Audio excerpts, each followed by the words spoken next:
Zone cleaning is a wonderful method for coaching kids into harder skills. This method consists of two people cleaning one room at a time from top to bottom until it is completely done. I strongly recommend this method for cleaning bathrooms once a child has mastered cleaning a sink. For example, while I clean the shower, the child simultaneously cleans the sink or bathtub and baseboards. One of the things that happens is that your child will actually notice the techniques you are using to clean the shower, so they are inadvertently learning how to clean the harder things simply by working alongside you. When I started to train my son how to clean a bathtub, he already was familiar and knew how to do it.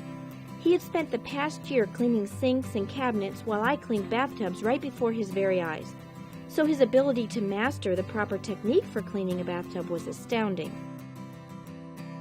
I trained my daughter how to clean a mirror by having her work alongside me while I cleaned a mirror and showed her how to do it.